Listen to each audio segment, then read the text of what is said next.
کله چې سایټ ته خلاص شو د سایټ دغه عمومي صفحه په دې ډول باندې راخلاصېږي.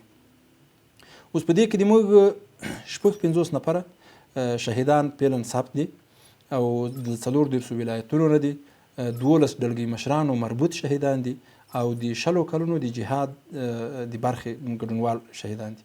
البته په دې کې یو شهید موږ په واقعي معنا باندې البته د هغه معلومات د ژوندلیک دغه سیم د یو سایټ نه راکاپي کړی ورسره اچولی ده، صرف دغه ویډیو په باندې جوړه کړو تر تاسو یې ورسوو. او نور دغه شهیدان په ډیمو د ماسې نمونهیي یو شهیدان راخیستل شوي دي، په واقعیت کې هغه شهیدان نه دي، دغه 55 نفره چې څوک دلته په سایټ کې ښکارېږي دغه تاسې وینئ.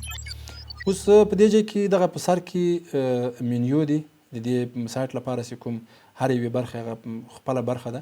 لاندې چې راځي بیا د سرچ برخه ده، په دې سرچ کې تاسو که پلټنه کوئ هر شهید نوم چې ورته لیکئ، مثلا دلته به بیخي ډېر شهیدان به خدای تعالی د هغه وخت راولي چې موږ او تاسو په دې برخه کې لاس په کار سو، هغه ټول د موږ او تاسو تللي اتلان، هغه قرباني ورکوونکي اتلان هغه دلته په دې پلیټفارم کې ثبت کړو. دلته په زرهاوو شهیدان دي، مثلا دلته چې تاسو نوم ولیکئ کولای شئ د لټون برخې باندې هغه شهیدان را پیدا کړئ، یا هم په غږ کې پیدا کړئ. مثلا دلته هغه د مایک په نښان باندې کلیک کوئ او خبره ورته کوئ، هغه نوم ورته اخلي، د شهید په اړه باندې هغه معلومات یې راځي. دغه د شهیدانو لیست وګورئ کوم شهیدان چې دي او دا معلومات ورکړي، یعنې نوی شهید ثبتوو. دې نه راځو دغه د شهیدانو احصایې لکه ما سره ټول 50 نفره شهیدان فعلا ثبت دي، ولې دغه صرف د نمونې په ډول باندې له 34 ولایتونو نه دي، 12 ډلګۍ مشران او د 20 کلونو جهاد برخه کې ډېر ځله کتل شوي شهیدان دلته ښیي.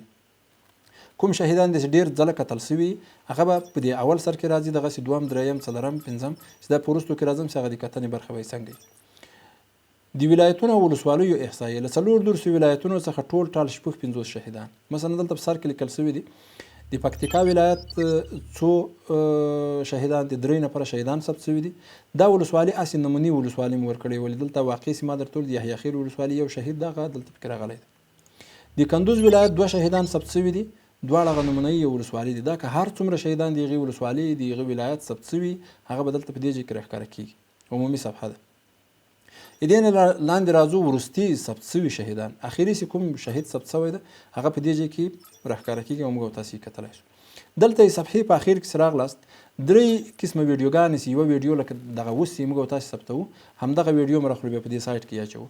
ګټه به یې دا چې دلته یو څوک راتلو د نن سبا 15 ورځې بعد یو کال بعد هغه به خپله ویډیو دلته پکې ګوري، د یوې پاڼې په اړه باندې زده کړه او لنډې معلوماتي ویډیوګانې او د شهید د ثبتولو ویډیو چې دا به هر یو په خپله ویډیو کې. اوس مو هغه نمونهیي لینکونه پکې اچولي، نمونهیي ویډیوګانې مو راخیستې.